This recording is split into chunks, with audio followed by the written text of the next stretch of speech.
Good morning students. तर आज आपण पाठ तिसरा पाहत आहोत. आपण पाहत आहोत आपलं इतिहासाचं जे प्रकरण आहे, 8वा पाठ, पर्यटन आणि इतिहास. तर या पाठामध्ये आपण यापूर्वी 2 व्हिडिओ पाहिलेले आहेत. व्हिडिओ क्रमांक 2 मध्ये आपण पर्यटनाचे काही प्रकार पाहिलेले आहेत.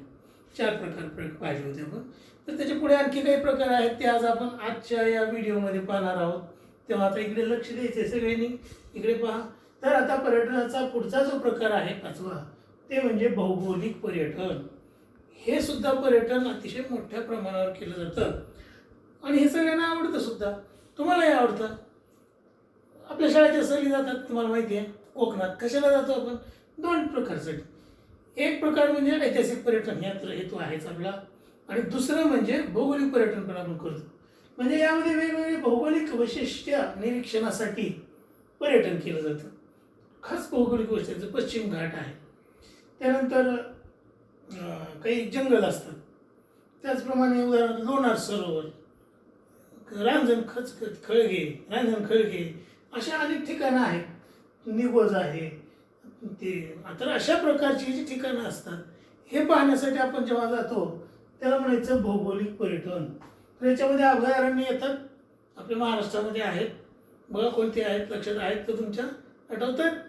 त्यानंतर व्हॅली ऑफ फ्लॉवर्स उत्तराखंडमध्ये आहे. तुमच्या पुस्तकामध्ये चित्र दिलेलं आहे बघा, पान नंबर 54वर त्याचं चित्र तुम्हाला पाहायला मिळेल. तर ते असे निसर्गाच्या रंगांची जणू उधळण केलेली आहे, असं आपलं वाटतं. अप्रतिम डोळे दिपवणार असं ते दृश्य असतं, मन शांत करणार. तर ते पाहून आपण उत्साहित होतो. तर अशा प्रकारची व्हॅली ऑफ फ्लॉवर्स आपल्या महाराष्ट्रामध्ये सुद्धा आहे. कुठे आठवतंय का? काल मी तुम्हाला सांगितलं होतं. कुठे? सातारा. बरोबर, साताऱ्याला आहे. कुठे? साताऱ्याला. काय आहे तिकडे? कास पठार. तेच ते कास पठार. आता सध्या फुललेलं आहे ते कास पठार. खूप सुंदर फुलांनी थवेच्या थवे असे ते दिसतात, वेगवेगळ्या रंगाचे, खूप सुंदर निसर्गाने रंगाची केलेली उधळण मुक्त हस्ताने ती आपल्याला पाहायला मिळते. लोणार सरोवर आपल्याला माहिती आहे, जी आकाशातून ज्या उल्का वगैरे कोसळत असतात त्यातून निर्माण झालेलं ते लोणार सरोवर. हे जगप्रसिद्ध आहे भारतामधलं. ते लोणारचं सरोवर पाहण्यासारखं आहे. सरोवर नेमकं काय माहिती आहे का? तिथं खारं पाणी आहे, त्याच्यामध्ये वैशिष्ट्यपूर्ण आहे. खारं पाणी कुठं असतं? बरोबर, समुद्रामध्ये असतं. आता हे कुठं आहे? जमिनीने चौबाजून वेढलेलं. तिथं आश्चर्य आहे ते, तिथं कसं काय आलं असं खारं पाणी? तर लोणार सरोवर आहे. आणि समुद्रकिनारी तर तुम्हाला माहितीच आहे, आवडतात ना सगळ्यांना. बरोबर, डुंबायला मजा येते समुद्रकिनारी. आपल्या महाराष्ट्राला 720 किलोमीटर एवढा समुद्रकिनारा लाभलेला आहे आणि स्वच्छ सुंदर निसर्ग सौंदर्य असणारे हे समुद्रकिनारे आपल्याकडे आहेत. अवश्य आपण तिकडे गेलं पाहिजे. आपण जातही असतो, तुम्ही सुद्धा गेलेला असाल. तर अशा प्रकारे ह्या स्थळामधील जे निसर्ग आहे त्याचं अवलोकन करण्याची इच्छा प्रत्येकाच्या मनामध्ये असते. कोण आहे ज्याला जावं असं वाटत नाही? समुद्रकिनारी जावं, मस्त समुद्रावरून येणारी ती थंड हवा घ्यावी आहे ना, आणि समुद्राच्या पाण्यामध्ये डुंबत राहावं. वा, तिथला संध्याकाळचा सूर्य पाण्यामध्ये डुंबताना तो पाहावा, बुडताना. खूप सुंदर तो लाल असा गोळा समुद्राच्या पाण्यात जणू चाललेला आहे. इतकं सुंदर दृश्य असतं. काही ठिकाणचे म्हणजे याच्यावर सूर्य उगवल्यावर आपल्याला दिसतो. तर अशा प्रकारचे हे समुद्रकिनारे सगळ्यांनाच लुभावतात, आकर्षित करतात. तीच इच्छा असते, आपल्याला जावं वाटतं. आणि काही ठिकाणचे कुतूहल सुद्धा असतात. लोणार सरोवर म्हटलं की कुतूहल जागृत होतं. आत्ताच आपण पाहिलं कसं झालं असेल, काय असेल, कसं असेल तिथलं पाणी, वेगळं वैशिष्ट्यपूर्ण आहे. ते पाहण्यासाठी सुद्धा लोक जगभरातून येतात. ते अभ्यासासाठी सुद्धा येतात, त्याचे अभ्यासक शास्त्रज्ञ वगैरे सुद्धा तिकडे येतात. तर अशा प्रकारे हे भौगोलिक पर्यटन आहे. त्यानंतर पुढचं पर्यटन जे आहे ते आरोग्य. आरोग्याचा आता काय प्रश्न आहे तुम्हाला माहिती आहे. सध्या आरोग्यासाठी आपण खूप काळजी घेत आहोत. सगळ्या जगाचं आरोग्य आज धोक्यात आलेलं आहे. कशामुळे आलं रे? बरोबर, कोविड-19. घरात बसलात तुम्ही. का बसलात माहिती आहे तुम्हाला? सगळे घरात आहेत आपण आज. मी हा व्हिडिओ सुद्धा माझ्या घरातून बनवतोय. म्हणजे मी वर्गात, शाळेत तुम्ही येत नाहीत, मी येत नाही का? आरोग्याची काळजी. जर आपण आलो तर काय होईल? त्याचा संसर्ग होईल. म्हणून आपण घरातच आहोत. म्हणून वर्क फ्रॉम होम. मी सुद्धा घरात बसून व्हिडिओ बनवतो आहे ना, आणि तुम्ही पण हे सगळं घरात बसून पाहताय. तर आता आरोग्य पर्यटन म्हणजे आरोग्य फार महत्त्वाचं आहे. तर आता अशा अनेक दुर्धर आजार वगैरे असतात. कॅन्सर आहे, किडनी फेल्युअर आहे, मधुमेह आहे, ब्लड प्रेशर आहे, खूप सारे आजार होतात. आता किडनी फेल, तुम्हाला माहिती आहे विज्ञानामध्ये किडनी पाहिलेली आहे, किडनीचं कार्य तुम्हाला माहिती आहे. आपल्याला निसर्गाने दोन दोन किडन्या दिलेल्या आहेत. आपलं काम एकावर सुद्धा चालतं. एक फेल झाली तर म्हणजे एक स्पेअरमध्ये एक्स्ट्रा दिलेली आहे आपल्याला, 2 आहेत, पण कधी कधी दोन्ही फेल होतात, तेव्हा किडनी ट्रान्सप्लांट करावं लागतं. आणि हा किडनी ट्रान्सप्लांटचा खर्च प्रचंड असतो. तुम्ही जर अमेरिकेमध्ये, युरोपमध्ये हा जर करायचं म्हटलं ऑपरेशनचं, तर तिथे प्रचंड खर्च होतो त्याचा. काही लोक असे असतात त्यांना तो परवडणारा खर्च नसतो. भारतामध्ये किडनी प्लॅट अतिशय कमी पैशामध्ये आपल्याकडे केलं जातं. तर अशा अनेक ऑपरेशन्स आहेत. तर या भारतातल्या वैद्यकीय सेवा ज्या आहेत आपल्या आणि सुविधा, त्या पाश्चात्यांच्या मते स्वस्त आणि दर्जेदार आहेत. विशेष म्हणजे चांगल्या पद्धतीने यशस्वीपणे केल्या जातात. या शस्त्रक्रिया भारत याच्यामध्ये पुढे आहे, जगामध्ये चांगलाच पुढे गेलेला आहे. वेगवेगळी ऑपरेशनची की इतर ठिकाणी होणार नाहीत, ती भारतामध्ये होतं. त्यामुळे जगातल्या वेगवेगळ्या देशातून भारतामध्ये मोठ्या प्रमाणात अशा प्रकारचे ऑपरेशन्स करण्यासाठी लोक आपल्याकडे येतात. शस्त्रक्रिया करण्यासाठी भारतात येतात. हृदयाच्या शस्त्रक्रिया असू देत, किडनी फेल्युअरच्या असू देत, वेगवेगळ्या शस्त्रक्रियांसाठी आणखी खूप साऱ्या आहेत. तर त्यासाठी भारतात लोक येतात. हे जे लोक जेव्हा भारतात तिकडून इकडे येतात त्याला म्हणायचं आरोग्य पर्यटन. तसंच आपल्या भारतातले सुद्धा काही लोक असतात की ते परदेशामध्ये, अमेरिकेत जातात उपचारासाठी, इंग्लंडला जातात, वेगवेगळ्या ठिकाणी जातात. आता हे ज्यांच्याकडे खूप पैसा असतो, श्रीमंत लोक आहेत, ते बाहेरच्या देशामध्ये जातात, ते आरोग्य पर्यटन आहे. तर अशा प्रकारे या कारणास्तव परदेशी लोक आता भारतामध्ये येऊ लागलेले आहेत. त्याचप्रमाणे भारतामध्ये मोठ्या प्रमाणात सूर्यप्रकाश आहे, मुबलक सूर्यप्रकाश उपलब्ध आहे आपल्याकडे. तर अशा प्रकारे तुम्ही जर कधी गोव्याला गेला असाल, गोवा माहिती आहे तुम्हाला, छोटंसं राज्य महाराष्ट्राच्या शेजारी आणि कर्नाटक दोन्हीच्या मध्ये आहे. स्वच्छ सुंदर समुद्रकिनारे आहेत. ह्या गोव्याची जी अर्थव्यवस्था आहे ती पूर्णपणे पर्यटनावर अवलंबून आहे. 25 लाखापेक्षा जास्त पर्यटक परदेशी त्या गोव्यामध्ये येतात दरवर्षी, प्रत्येक वर्षी. आता सध्या बंद आहे. तुम्हाला माहीत असेल, तुम्ही पाहिले असतील, गोव्याचे समुद्रकिनारे सुंदर आहेत, खूप सुंदर, स्वच्छ. महाराष्ट्राचाच भाग असल्यासारखा आहे तो खालचा भाग. तर या ठिकाणी येतात परदेशातून पर्यटक. आता तिकडे तुम्हाला माहिती आहे त्यांच्याकडे ते शीत भागात राहणारे बर्फाळ प्रदेश, म्हणजे उत्तर त्याच्यामध्ये राहणारे त्याच्यामध्ये राहणारे भाग पृथ्वीच्या वरच्या भागात. तर तिकडे ते ऊन वगैरे कमी पडतं, त्यामुळे त्यांना त्वचेचे वगैरे विकार होतात. त्यांची त्वचा ते गोरे दिसतात बघा, ते पांढरे असतात, काही काही तर पांढरे दिसतात, चांगली वाटत नाही ती त्वचा. त्या लोकांना आपल्या भारतीयांची त्वचा आवडते, गोल्डन थोडीशी अशी, ते नासायलाशी वाटते. आणि त्यामुळे मग ते त्यासाठी आपल्या गोव्यामध्ये येतात आणि समुद्रामध्ये नमून ते समुद्राच्या बीचवरती झोपलेले असतात. तिथे ट्रीटमेंट करून घेतात आणि 3-3 6 महिने ते इकडे राहतात. त्या काळामध्ये त्यांची त्वचा टॅन होते थोडीशी आणि ती त्यांना आवडते, त्यासाठी खास येतात. तर अशा प्रकारे त्याचप्रमाणे योग माहिती आता सगळ्या जगाने योग स्वीकारलेला आहे. आरोग्यासाठी अतिशय चांगला आहे. आरोग्य चांगलं ठेवायचं असेल तर दररोज योग केलं पाहिजे, योग केलं पाहिजे. हे सगळ्या जगाला मान्य झालेलं आहे. याचा उगम भारतामधला आहे. जागतिक योगा दिवस आंतरराष्ट्रीय संघटनेतर्फे युनोतर्फे साजरा केला जातो. दर प्रत्येक वर्षी 21 जूनला आंतरराष्ट्रीय योग दिवस साजरा करतात. योगाचं महत्त्व आता खूप वाढलेलं आहे. हे योगाचा अभ्यास करण्यासाठी सुद्धा परदेशातील लोक भारतामध्ये येतात. त्याचप्रमाणे आपल्याकडे आयुर्वेदाची देणगी आहे आपल्या देशाला. प्राचीन काळापासून आपल्याकडे आयुर्वेदिक उपचार केले जातात. आता ॲलोपॅथीचे जे उपचार आहेत तुम्हाला माहिती आहे, त्या आयुर्वेदिक उपचारामध्ये कुठलेही साईड इफेक्ट नसतात. त्याची जी औषधं असतात ती वनस्पतीपासून बनवलेली असतात, झाडपाल्याची असतात. हे ॲलोपॅथीच्या औषधामुळे आपल्याला वेगवेगळ्या ॲलर्जी होऊ शकतात, त्याचे साईड इफेक्ट्स होतात, काही वेळेला तर फार भयंकर साईड इफेक्ट होतात. पण आयुर्वेदाचं तसं नसतं आणि हे दीर्घकालीन नसतं. आयुर्वेद जो आहे तो एखादा रोग मुळापासून बरा करतो कायमचा. हे ॲलोपॅथीची औषधं जी असतात ती तात्पुरती असतात कधी कधी. म्हणजे आपलं डोकं दुखलं, आपण लगेच एक वेदनाशामक गोळी खाली डोकं दुखायचं थांबतं लगेच. परंतु आयुर्वेदामध्ये तसं नाही. तुम्ही ते आयुर्वेदिक औषध खाल्ल्यानंतर लगेच डोकं थांबणार नाही, पण ते तुम्ही दररोज नियमितपणे ते औषध काही काळासाठी घेतलं तर तुमची डोकेदुखी कायमची जाऊ शकते. ॲलोपॅथीने ते डोकं पुन्हा आजचे दिवस गोळी खाल्ली बरं वाटतं, उद्या आणखी डोकं दुखू शकतं तुमचं, म्हणजे त्याच्या मुळावर उपचार होत नाहीत ते. तर तो असा भाग आहे. तर त्या आयुर्वेदिक उपचारासाठी सुद्धा भारतामध्ये परदेशातून लोक येतात. असाध्य अशा रोगावर ह्या आयुर्वेदाने उपचार केले जातात विदाऊट म्हणजे साईड इफेक्ट्स, कुठलाही साईड नव्हतं. तर त्याचप्रमाणे परदेशी पर्यटन तर शहरी संस्कृतीत वाढलेल्या आणि आरोग्य पर्यटन, त्यानंतर कृषी पर्यटन आहे आपलं, परदेशी पर्यटन नाही. तर जस्ट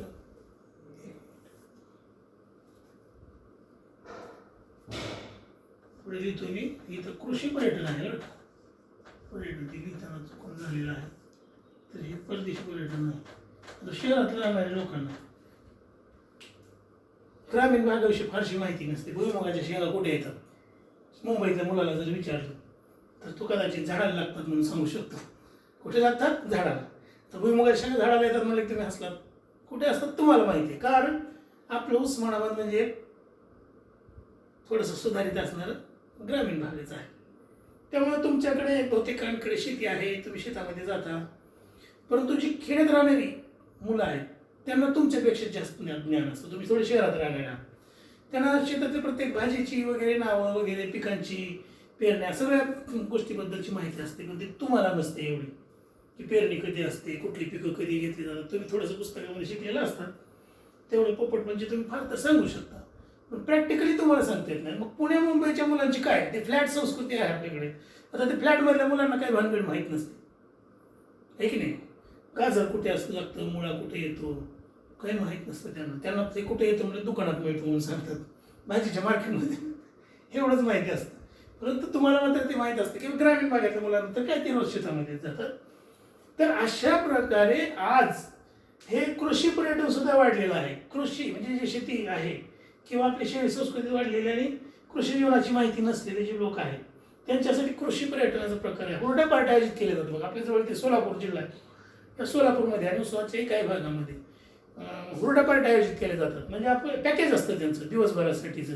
आपण त्यांच्या शेतामध्ये जायचं, एक पॅकेज घ्यायचं, किती लोक येणार तुम्ही, 5, 6, 7, आणि ते लोक तुम्ही मिळून जायचं आणि मग ते तुमचं दिवसभराचं अरेंजमेंट करतात. हुरडा वगैरे भाजून देणे, मग ते हुरड्याबरोबर ती गुळाची चटणी, शेंगदाणा चटणी वगैरे वगैरे, आणि दिवसचे जेवण, बैलगाडीमध्ये फिरणं, विहिरीमध्ये पोहणं आणि शेतीतली भागाची माहिती मिळवणं, पिकांची वगैरे. तर हे असं पर्यटन आता सुरू झालेलं आहे, कृषी पर्यटन म्हणतात त्या माहितीसाठी. त्याचप्रमाणे आज आधुनिक तंत्रज्ञान आलेलं आहे. जसं की इस्रायल नावाचा देश माहिती आहे तुम्हाला, वाळवंटामध्ये असणारा देश आहे. पाण्याची तिथं खूप कमतरता. आपल्याकडे बक्कळ पाणी आहे. रात्री ऊसामध्ये मोटर चालू केली की सकाळी त्याचं ऊसाचं वावर भिजून दुसऱ्याच्या वावरात जाऊन त्याच्यातून ओढ्यात पाणी जातं. एवढं पाणी आपल्याकडे, काही कमी नाही आपल्याकडे पाण्यात. फार अवस्था वाईट झाली आपली. पाण्याचा प्रचंड उपसा आपल्या जमिनीतला आपण करतोय. 600 फुटापेक्षा जास्त पाण्याची पातळी खाली गेली आपली. यावर्षी प्रदूषण कमी झाल्यामुळं, लॉकडाऊनमुळे प्रदूषण झालं नाही, लक्षात घ्या. कारखाने बंद, गाड्या बंद, वाहनं बंद, सगळं बंद असल्यामुळे पाऊस चांगला पडला यावर्षी. आता मागच्या 2-3 दिवसामध्ये तर उस्मानाबादमध्ये पूर परिस्थिती झाली, तुम्हाला माहिती आहे, उस्मानाबाद जिल्ह्यामध्ये. त्यामुळे आपले सगळे मंत्रिमंडळ उस्मानाबादमध्ये आलेलं आहे. आज सुद्धा आपल्याकडे काही मंत्री वगैरे आलेले आहेत, काल आले होते, परवा आले होते. तर हे पाणी करण्यासाठी पुराने झालेल्या नुकसानाची, म्हणजे एवढा पाऊस कधी नाही तो उस्मानाबादला पडला. ह्याचं कारण म्हणजे प्रदूषण कमी झालं होतं. तरी प्रदूषणाचा किती परिणाम वाईट होतो. मागच्या 10 वर्ष झाला आपल्याकडे पाऊस नाही, दुष्काळ सदृश्य परिस्थिती निर्माण झाली होती. दुष्काळच नाही एक प्रकारचं. तर आता ते झाल्यानंतर एक कमी पाण्यामध्ये कशी पिकं घ्यायची, हे आधुनिक तंत्रज्ञान आलेलं आहे शेतीमध्ये. आपल्याकडे पारंपरिक पद्धतीने अजूनही शेती करतात, आधुनिक करतात पण एवढी आधुनिक नाही आहे. इस्रायलचं शेती तंत्रज्ञान जगात टॉपला आहे. तर अशा प्रकारे तिथं छोट्याशा एखाद्या फार्म हाऊसमध्ये प्रचंड प्रमाणामध्ये उत्पादन केलं जातं पिकांचं, फळं पिकं जी असतील ती धान्य. तर ते पाहण्यासाठी जगभरातून लोक येतात. आपल्या भारतातून सुद्धा दौरे आयोजित केले जातात इस्रायली तंत्रज्ञान पाहण्यासाठी. त्याचप्रमाणे आपल्या भारतामध्ये सुद्धा काही शेतकरी आहेत जे आधुनिक पद्धतीने शेती करत आहेत. त्यांचे फार्म हाऊस पाहण्यासाठी भारतभरातून आणि परदेशातून सुद्धा लोक येतात. तर अशा प्रकारे हे असतं, ते त्याला सुद्धा कृषी पर्यटन असं म्हणतात. पुढचं जे आहे ते म्हणजे क्रीडा पर्यटन. हे तर तुम्हाला माहितीच आहे. सध्या काय चालू आहे रे, कुठल्या प्रकार चालू आहे खेळाचं सध्या पाहताय ना तुम्ही, बरोबर. IPL चालू आहे, दररोज मॅच पाहताय तुम्ही, मला माहिती आहे. तर दररोज मॅच पाहता तुम्ही, हां, सगळं तुम्हाला रेकॉर्ड पाठ असतं तुम्हाला. ते कुठली काल कुठली मॅच होती, कोणी जिंकली, किती रनाने जिंकली, कोण कसा आउट झाला, सगळं पाठ आहे तुम्हाला. हां, तर ते क्रीडा पर्यटन होतं ते एक प्रकारचं घरात बसून. कारण सोय झाली आता, प्रत्यक्ष जायची गरज नाही. सध्या तुम्ही त्या स्टेडियमवर पाहिलं असेल, दुबईला चालू आहेत मॅचेस, स्टेडियम रिकामं, प्रेक्षक घरी. परंतु जर हा कोविड-19 नसता तर विचार करा, त्या स्टेडियममध्ये तिकीटसुद्धा मिळत नाही.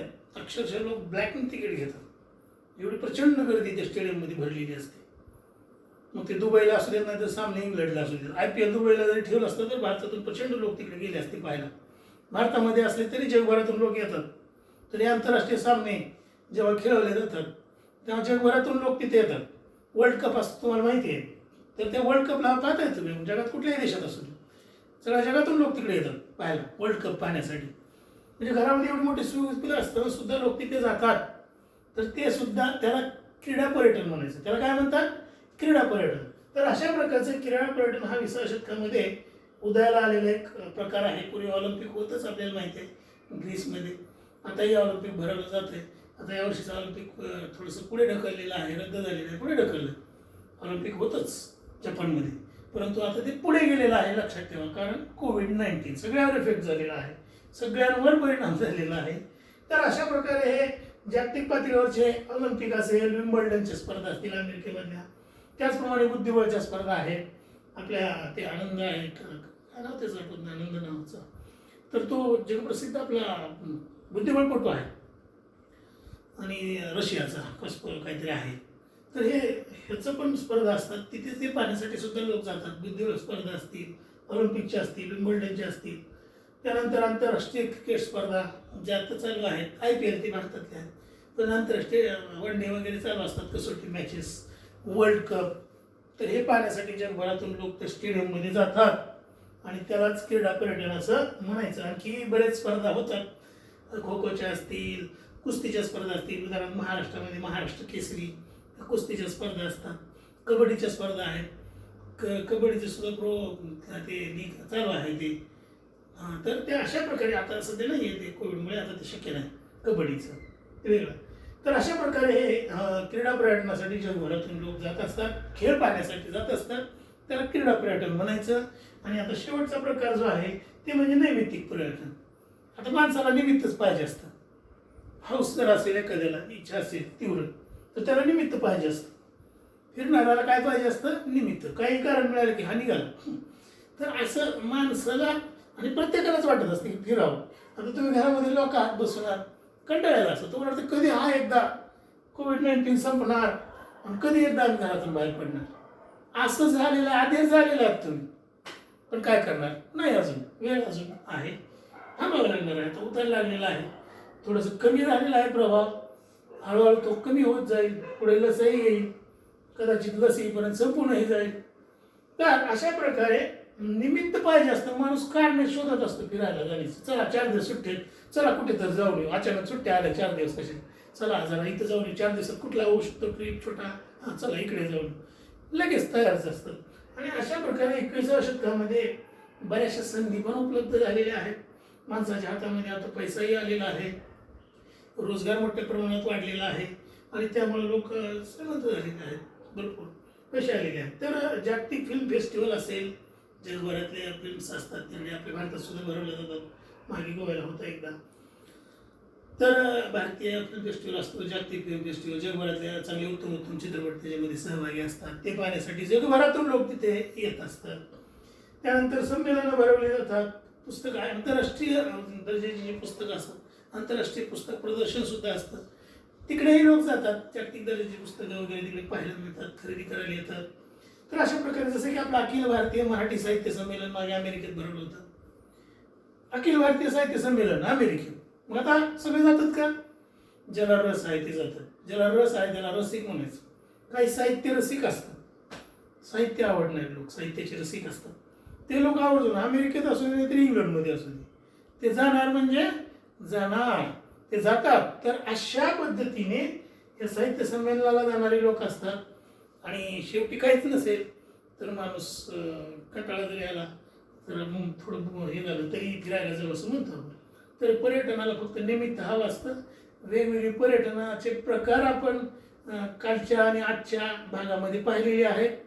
असंच आपलं पुढे चालू राहणार आहे. आपण पुढचा व्हिडिओ जो आहे भाग क्रमांक 4 मध्ये पर्यटनाचा विकास वगैरे आणखी काही भाग पाहणार आहोत. आज आपण येथेच थांबणार आहोत. धन्यवाद.